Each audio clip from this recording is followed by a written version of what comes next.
আমরা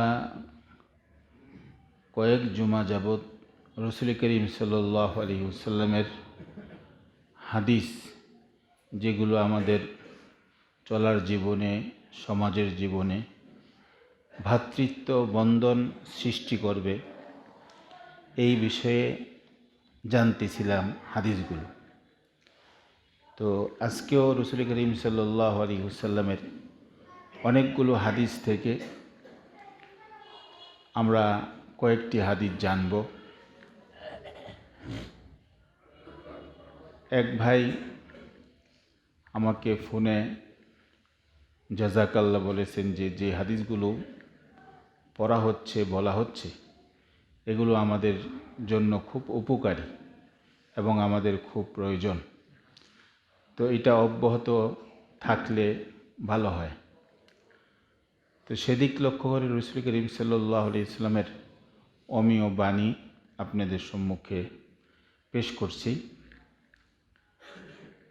হাদিসটি তিরমিজি শরীফের 2য় খণ্ড 4 নম্বর পৃষ্ঠা, হাদিস নম্বর 2178। এক সাহাবী বলেন, একদিন রাসূলুল্লাহ সাল্লাল্লাহু আলাইহি ওয়াসাল্লাম নামাজ আদায় করেন এবং তা দীর্ঘ করেন। সাহাবায়ে কেরাম বললেন, হে আল্লাহর রসূল, এমন নামাজ আজ আদায় করলেন যা আর কখনো করেননি। রাসূলুল্লাহ সাল্লাল্লাহু আলাইহি ওয়াসাল্লাম বললেন, হ্যাঁ, ঠিকই, এ হলো আশা ও ভয়ের নামাজ। এতে আমি আল্লাহর নিকট 3টি দোয়া করেছিলাম, 2টি দোয়া কবুল হয়েছে আর একটি দোয়া আল্লাহ তাআলা কবুল করেননি। আমি আল্লাহর নিকট দোয়া করেছিলাম তিনি যেন আমার উম্মতকে দুর্ভিক্ষ দিয়ে ধ্বংস না করেন। আমার এই দোয়া তিনি কবুল করেন। আমি দোয়া করেছিলাম তিনি যেন আমার উম্মতকে শত্রু বাহিনী দ্বারা ব্যাপকভাবে কুণ্ঠাসা না করেন, অর্থাৎ শত্রু বাহিনী যাতে ব্যাপকভাবে তাদের উপর চাপিয়ে না বসে। আমার এই দোয়া তিনি কবুল করেন। তৃতীয়ত, আমি দোয়া করেছিলাম তারা যেন পরস্পরে যুদ্ধ বিগ্রহে জড়িয়ে না পড়ে, অর্থাৎ উম্মতের মধ্যে ঝগড়া বিবাদ যেন না হয়, যুদ্ধ যেন না হয় মুসলমানের মধ্যে। আমার এই দোয়া তিনি কবুল করেননি। তো আল্লাহ তাআলা শেষ দোয়া যেটা করেছিলেন রাসূল, যে উম্মতের মধ্যে যেন পরস্পরে দ্বিধাদ্বন্দ্ব না থাকে, ঝগড়া বিবাদ না থাকে, ফিতনা ফাসাদ না থাকে, যুদ্ধ বিগ্রহ না থাকে, এই দোয়া আল্লাহ তাআলা কবুল করেননি। এই হাদিস দ্বারা সুস্পষ্ট যে উম্মত পরস্পরে যুদ্ধ বিগ্রহে জড়িয়ে পড়বে, একভাবে না একভাবে তারা এক থাকবে না।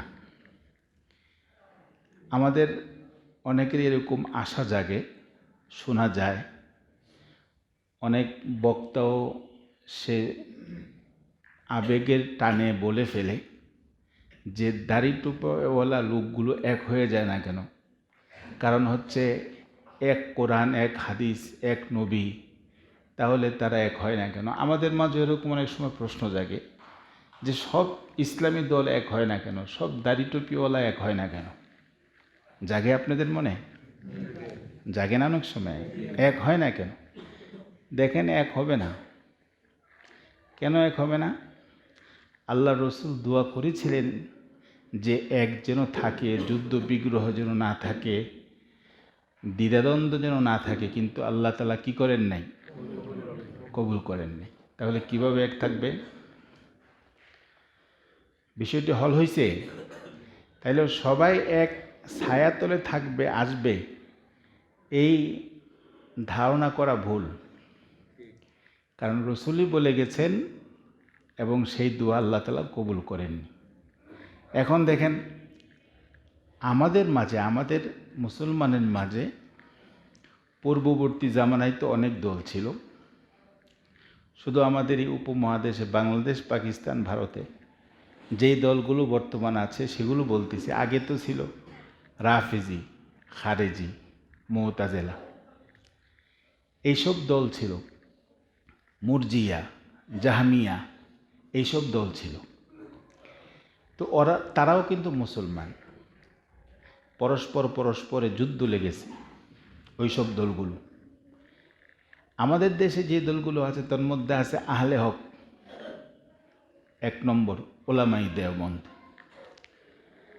2 নম্বর আছে তাবলিগ, তবলিগের মধ্যেও ঝগড়া ফাসাদ দেখা দিয়েছে। 3 নম্বর দল আছে আহলে হাদিস। আমাদের দেশে ভারত, পাকিস্তান এই অঞ্চলের কথা বলছি। এর মধ্যে দ্বিধাদ্বন্দ্ব আছে রসুলকে খুব বেশি ভালোবাসে এই নামে সুন্নি জামাত অথবা আশিকে রসুল, এরাও একটা দল আছে। রাজনৈতিক নেতৃবৃন্দ, দাড়ি টুপিওয়ালারও রাজনীতি করে, এর মধ্যে আবার বিভিন্ন দল। এদের এক নেতৃবৃন্দ আর এক নেতৃবৃন্দের উপর আবার চড়াও, একজন আরেকজনকে দেখতে পারে না, একজন আরেকজনের বিষয় গ্রহণ করতে পারছে না। আছে আহলে কোরআন নামক এক দল, তারা দেখবেন খালি বলে কোরআন কোরআন কোরআন, কোরআন ছাড়া অন্য কিছু মানি না, মানব না। এটা খুব স্লোগান তো খুব সুন্দর, কিন্তু এর দ্বারা উদ্দেশ্য এবং মতলব খারাপ। হযরত আলী রাদিয়াল্লাহু তাআলা আনহু বলছিলেন, কালিমাতু হাক্কিন উরিদা বিহাল বাতিল, কথা তো সত্য কিন্তু এর দ্বারা মতলব খারাপ। যারা বলে কোরআন কোরআন, কোরআনই মানি, অন্য কিছু মানি না, কথা সুন্দর, কথা সত্য, কিন্তু উদ্দেশ্য এবং মতলব খারাপ। আছে সরকারি আলেম ওলামা আমাদের এই অঞ্চলে, এদেরও একটা দল, যারা সরকারি মাদ্রাসা পড়ুক আর না পড়ুক, সরকারি একটা দল অনেক দিন যাবৎ চলে আসছে, এখনও আছে। এটা একটা দল আছে। মাজারপন্থীরা, যারা এই মাজারে যারা শুয়ে আছেন তাদেরকে আল্লাহর পরেই স্থান দান করেন। বলেন যে আল্লাহর যত ধন ভাণ্ডার ছিল এটা নবী পেয়েছে, নবী ধন ভাণ্ডার সব যিনি মাজারে শুয়ে আছেন তাকে দিয়ে নবী রওজায়ে আতহারে আছে। এখন সব কিছু এই বাবার কাছে আছে, এই মাজারের কাছে আছে, মাজারওয়ালার কাছে আছে। এটা এক বিশাল দল আমাদের এই উপমহাদেশে, এদের আছে এক দল। সম্মানিত ভাইয়েরা, আছে সাধারণ লোকদের মধ্যে বিভিন্ন দল, রাজনৈতিক দল, নাম বললাম না। আমাদের দেশে প্রসিদ্ধ রাজনৈতিক দল তো আপনারাই জানেন, এগুলোর নাম আমি বললাম না। দেখেন তো এখন রসুলের এই দলগুলোর নাম উল্লেখ করার মূল উদ্দেশ্য হচ্ছে আমার, যে আল্লাহর রসুলের কথা সত্য হয়েছে কি হয় নাই বলুন। আল্লাহর রসুল বলছেন, এই দোয়া করছেন, সেই দোয়া আল্লাহ কি করেন নাই? কবুল করেন না। কবুল না করার ফলে দেখেন এখন কত দল,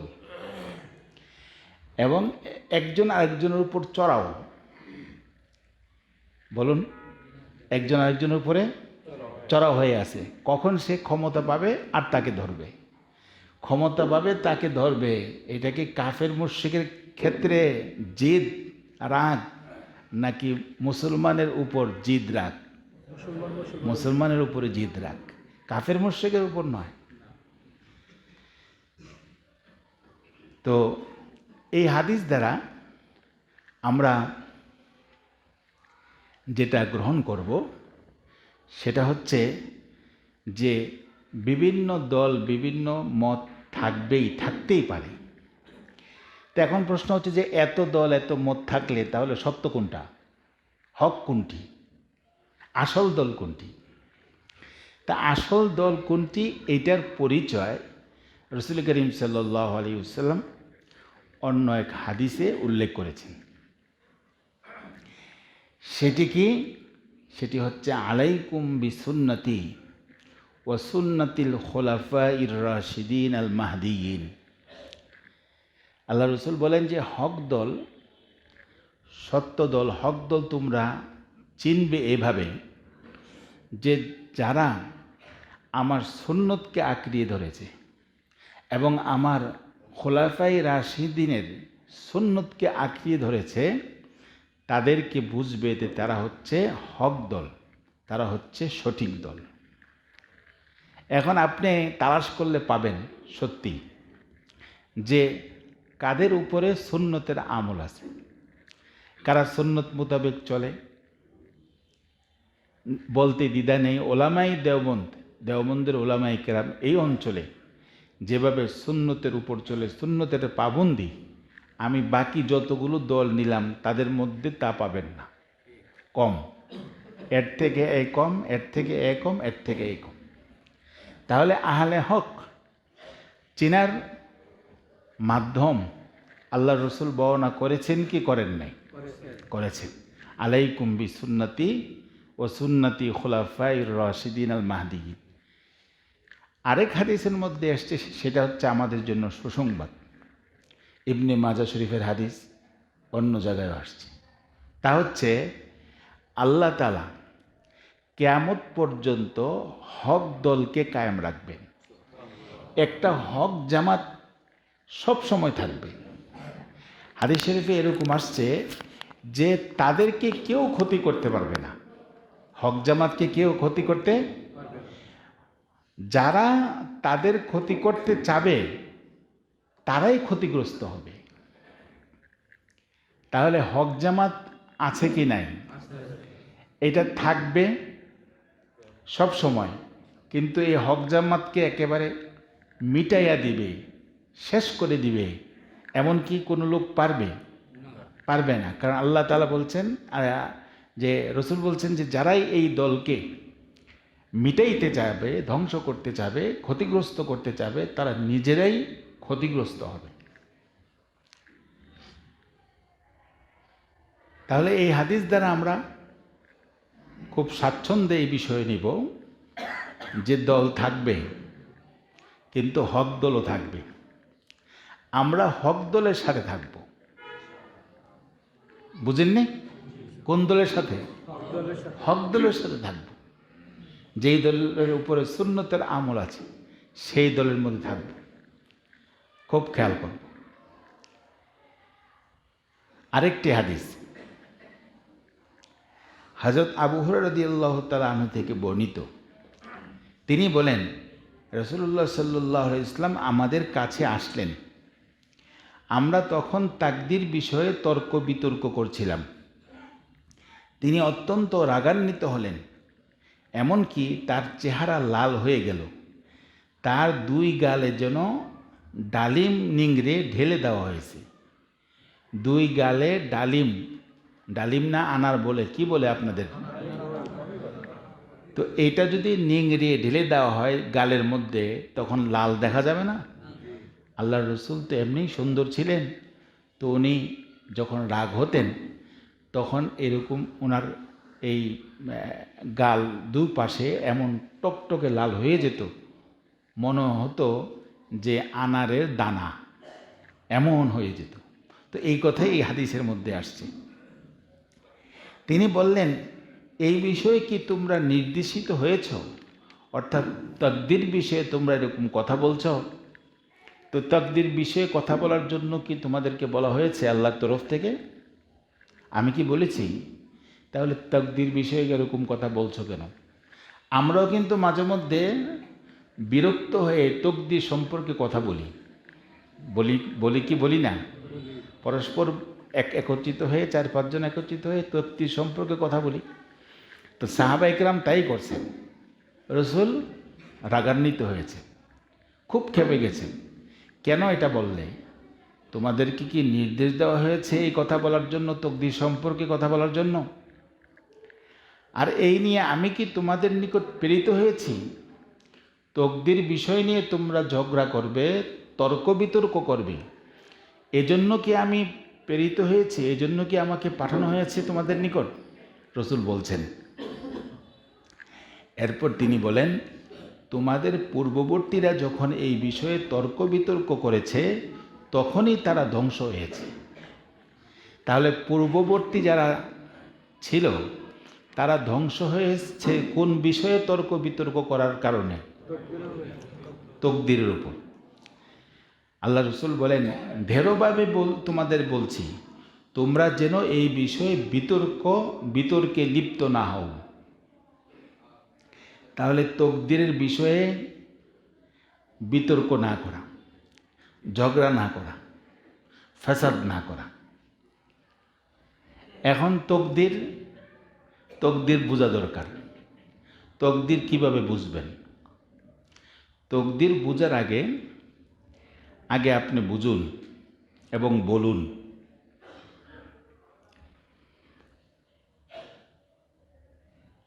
ক্ষেতের মালিক, সে ক্ষেত ক্রয় করেছে। এখন ক্ষেত ক্রয় করার পর বাস সে আর কোনো কিছুই করলো না। এখন বলুন, সে এই ক্ষেত থেকে ফসল পাবে না এখানে তার কিছু করার আছে?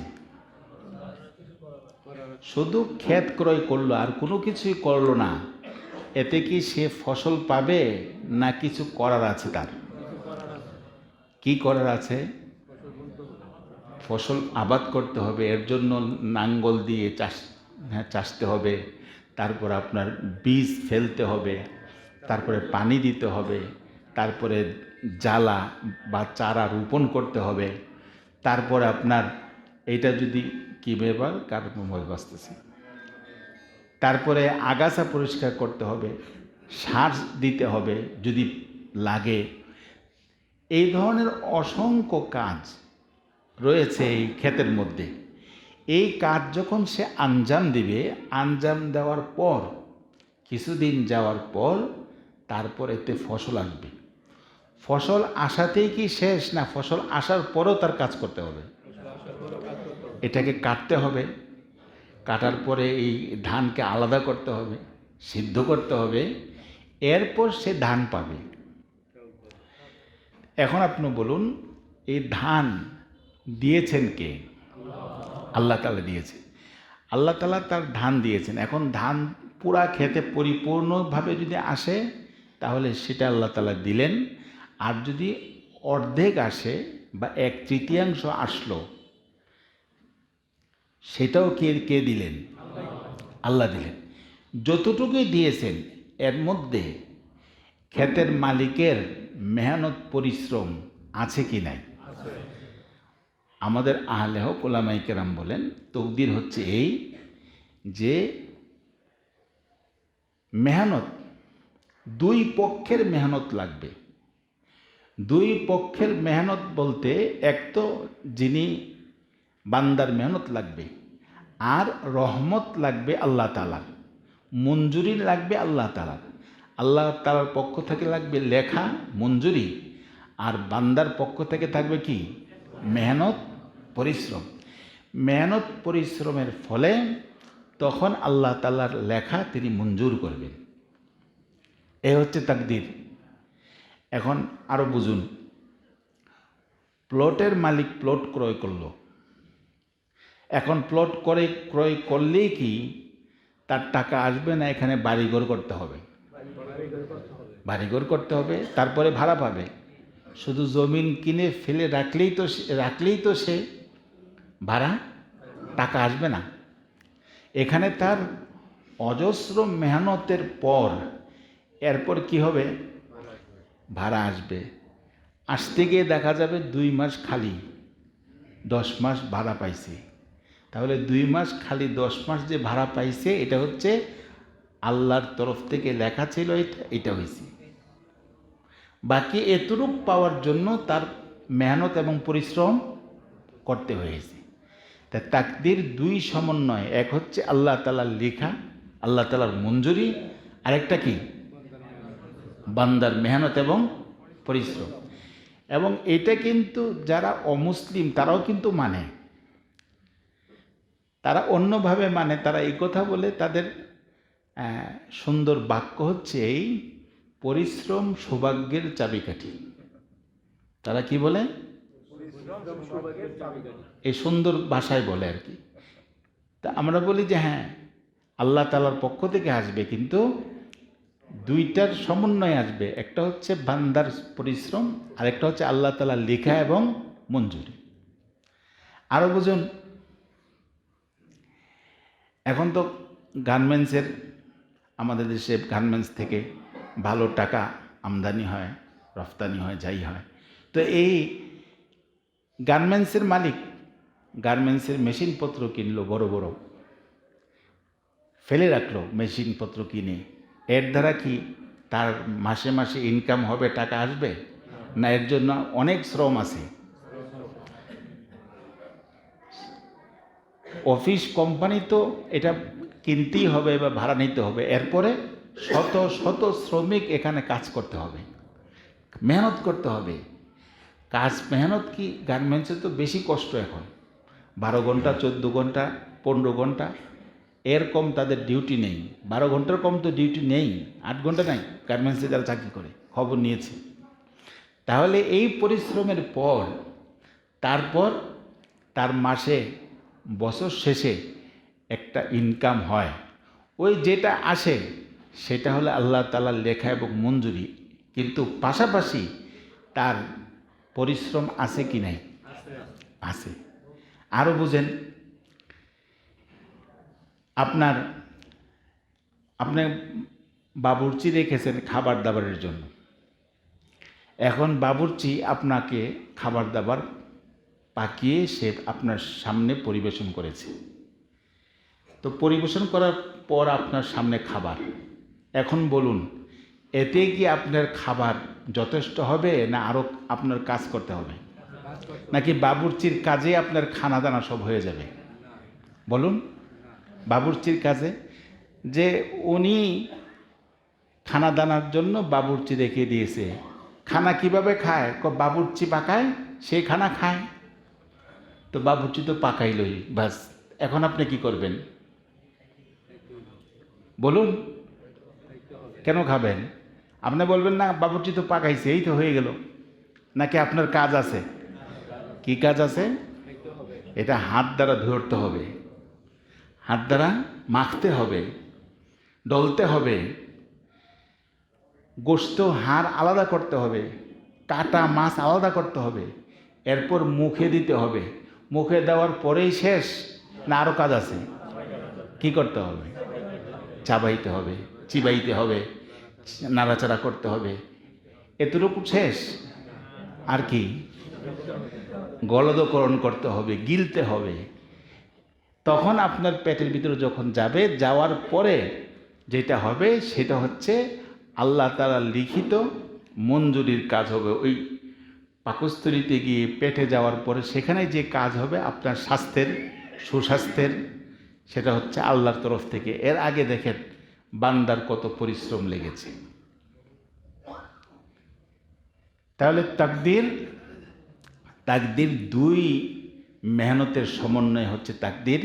এক হচ্ছে আল্লাহ তাআলার লেখা এবং মঞ্জুরি, আরেক হচ্ছে বান্দার পরিশ্রম লাগবে। এখন আপনি বলুন, কেউ যদি তকদিরের উপর এভাবে বিশ্বাস করে, নামাজ পড়ার কোনো দরকার নাই, কারণ তকদিরে যা আছে তাই হবে, বেহেশতে গেলে গেলাম, না গেলে নাই, দুজকে গেলে গেলাম, না গেলে নাই, তার এই আকীদা, বিশ্বাস, এটা কি সহি? ঠিক হইল? কেন ঠিক হইল না? না, আল্লাহ তাআলা তোমার মেহনতের, যেমন মেহনতের বদলতে ধান রাখছে, মেহনতের বদলতে ফল রেখেছেন, মেহনতের বদলতে কোম্পানিতে তোমার অর্থ রেখেছেন, টাকা রেখেছেন, মেহনতের বদলতে তুমি খাওয়ার পরে এখন তুমি মানে সুস্বাস্থ্যের অধিকারী, তোমার স্বাস্থ্য ভালো। ঠিক অনুরূপভাবে আল্লাহ তাআলা জান্নাত রেখেছেন, শুধু চুপ করে বসে থাকলে নয়, বরং আল্লাহ তাআলার হুকুম আহকাম পালন করার বিনিময়ে আল্লাহ তাআলা তোমার জন্য জান্নাত রেখেছেন। অনেক আছে বলে দাওয়াত দিলে কই মসজিদে গিয়ে কি হবে, আল্লাহ ভাগ্যে যা রাখছে তাই হবে, বলে না অনেক সময়? বলে। নামাজ পড়লে আর কী হবে? আল্লাহ তাআলা ভাগ্যে যা রাখছে তাই হবে। তাহলে এটা যদি হয়, তাহলে তোমার আম্মা রান্না করছে এতটুক পর্যন্তই রাখো, আর খাইতে পারবো না। রান্না তো হয়েছেই, চাবাইতে পারবে না, গলদ গ্রহণ করতে পারবে না, হাত দিয়ে ধরতে পারবে না, যে আল্লাহ যা রাখছে হবে। তাহলে ওইটা সঠিক নয়, সঠিক আকীদা বিশ্বাস নয়। তাহলে এখন আপনাদের তকদির সম্পর্কে কিছু হলেও বুঝে আসছে। এখন ওই যে বাতিল কিছু দল আছে, ওই পূর্ববর্তী যেসব দলগুলো হয়েছিল তাদের অনুসারীরা বর্তমানও আছে। তারা বলে যে বান্দার কোনো হাত নেই, সব তকদিরে আল্লাহ তাআলা যা রেখেছেন তাই হয়। কথাটি কি সত্য না বাতিল কথা? বাতিল কথা না। না, এই যে আমাদের এখানে প্রিন্সিপাল সাহেব আছেন, ওনার দিয়েও একটা উদাহরণ দেওয়া যায়। সেটা হচ্ছে, ওনার স্কুলে যে ছাত্ররা আছে, ওনার টিচাররা আছে, টিচাররা বসে আছে কলম নিয়ে, যে ছাত্রকে নম্বর দিবে উনিও বসে আছে। এই নম্বর দেওয়ার জন্য ছাত্রের কোনো কর্তব্য কাজ আছে কি নাই? কি কাজ কর্তব্য আছে বলে? লিখতে হবে না? লেখা ছাড়া স্যারে কি দিবে নাকি নম্বর? লিখতে তো হবে। কিন্তু এই নম্বর দেওয়ার জন্য কিন্তু স্যার সহ তার স্টাফ বসে আছেন, শিক্ষক মণ্ডলীরা তাকে নম্বর দিবে। তো যে যত লিখবে, যে যত তার সঠিক হবে তত নম্বর দিবে। ঠিক অনুরূপভাবে আল্লাহ তাআলা মঞ্জুরির জন্য, লেখার জন্য, ভাগ্যকে প্রসন্ন করার জন্য তার কলমের হাত এটা চলতেই আছে।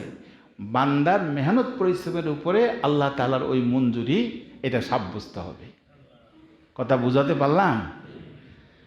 তো মেহনত ছেড়ে দিয়ে আপনি তকদিরের উপরে যদি ছেড়ে দেন, এমন হবে যেই ছাত্র সে কোনো কিছুই লেখলো না, এখন স্যারের কাছে খাতা গেছে, স্যার কি করবে এখন? হ্যাঁ, জিরো দিবে। এখন অনেক ছাত্ররা কিন্তু এরকম করে আর কি। আমরা তো আগে পড়ছি যে স্যার আমার জ্বর ছিল, কিছু লিখতে পারি নাই, কিছু নম্বর দিয়ে দিয়ে, এমন লেখে না অনেক সময় লেখ। তো এতে কি নম্বর দিবে না স্যার অসন্তুষ্ট হবে? অসন্তুষ্ট হবে আমার ভাইরা। তাহলে এই তকদির দুইটি বিষয়ের সমন্বয়। একটা হচ্ছে আল্লাহ তাআলার লেখা এবং মঞ্জুরি, দ্বিতীয় হচ্ছে কি? বান্দার পরিশ্রম এবং মেহনত। এই জন্য রাসূল করিম সাল্লাল্লাহু আলাইহি ওয়াসাল্লাম বলেছেন যে তোমরা তকদির নিয়ে কথা বলছো, মানে হলো সব তকদির উপর ছেড়ে দিয়েছে, নিজেদের মেহনতের কথা বলছে না। এই জন্য রাসূল খেপছেন।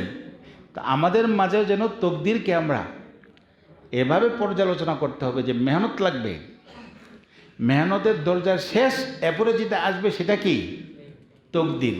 চাষাবাদের সমস্ত কাজ শেষ, এরপরে যা পাবো সেটাই হচ্ছে আমার তকদির। পুকুরের মাছ হওয়ার জন্য যত প্রচেষ্টা সব শেষ, এরপরে যে মাছগুলো বাঁচলো সেটাই আমার তকদির। তাহলে জান্নাত এবং জাহান্নাম এটা মঞ্জুরির জন্য, পাওয়ার জন্য শুধু আল্লাহর উপর ভরসা করে থাকলেই হবে, নাকি মেহনত পরিশ্রম করতে হবে? মেহনত পরিশ্রম করতে হবে। এই যে আজকে আমরা জুমার নামাজের জন্য আসছি, এটা আমাদের ওই মেহনতেরই অন্তর্ভুক্ত, ওই মেহনতেরই শামিল। আমার ভাইরা, আরেকটি হাদিস, হযরত সাদ রাদিয়াল্লাহু তাআলা আনহু বলেন, এক সাহাবী বলেন যে আমি মক্কা বিজয়ের বছর এমন অসুস্থ হয়ে পড়ি যে মৃত্যুর সন্নিকটে হলাম। রাসূলুল্লাহ সাল্লাল্লাহু আলাইহি ওয়াসাল্লাম আমাকে দেখতে এলেন। আমি বললাম, হে আল্লাহর রাসূল, আমার তো অনেক ধন সম্পদ আছে, অথচ আমার একমাত্র কন্যা ছাড়া আর কেউ নেই। আমি কি আমার সমুদয় সম্পদ ওসিয়ত করে যাব? তিনি বললেন, না। আমি বললাম, তবে কি 2/3 সম্পদ ওসিয়ত করে যাব? তিনি বললেন, না। আমি বললাম, অর্ধেক সম্পদ ওসিয়ত করে যাব? তিনি বললেন, না। আমি বললাম 1/3 সম্পদ ওসিয়ত করে যাব। তিনি বললেন 1/3 অনেক, অর্থাৎ 1/3 সম্পদ তুমি ওসিয়ত করো। এরপর রসুল বলেন, মানুষের নিকট হাত পাতবে ওয়ারিসরা, এমন দরিদ্র রেখে যাওয়ার চেয়ে উত্তম হলো তুমি তাদেরকে সচ্ছলভাবে রেখে যাবে। তাহলে ইসলামী শিক্ষা, রসুলের শিক্ষা সব সম্পদ দান করে দেওয়া না, সেটা না। ওই সাহাবী সব সম্পদ দান করতে চেয়েছিলেন, রসুল কি করেছেন? নিষেধ করেছেন। তারপর বলেছেন তাহলে 3 ভাগের 2 ভাগ দান করি, 1 ভাগ রাখি। না, বললেন অর্ধেক রাখি, অর্ধেক দান করি, বললেন না। যখন বললেন যে 3 ভাগের 1 ভাগ দান করি, 2 ভাগ রাখি, তখন বললেন ঠিক আছে, এটা তুমি করতে পারো। সম্মানিত ভাইরা, এই হাদিস থেকে একটি মাসালা, অনেক বিষয় তো, একটা খালি আমি হল করব, সময় যেহেতু হয়ে গেছে। সেটা হচ্ছে এই, আমাদের মাঝে অনেক সময় একটা বিষয় অনেক ব্যথা পাই বা আল্লাহ তাআলার বিধান সম্পর্কে ক্ষুব্ধ হই, রাগান্বিত হই। সেটা হচ্ছে যে যদি পিতা মারা যায়, সেই পিতার সম্পদ নাতি, পিতা মারা গেলে দাদার সম্পদ নাতি পাবে না। কে মারা গেলে? দাদা মারা গেলে না, পিতা মারা গেলে দাদার সম্পদ নাতি পাবে না। এটা কোরআনের বিধান, আল্লাহ তাআলার হুকুম। কিন্তু এইটা আমরা অনেক সময় মানতে রাজি না, এবং এটা আমাদের কাছে খুব খারাপই লাগে শুনতে, যে এমনিই তো তার পিতা মারা গেছে, তো দাদার তো অনেক সম্পদ, এখন দাদার সম্পদ নাতি কেন পাবে না? এটা মানে মেনে নিতে পারি না।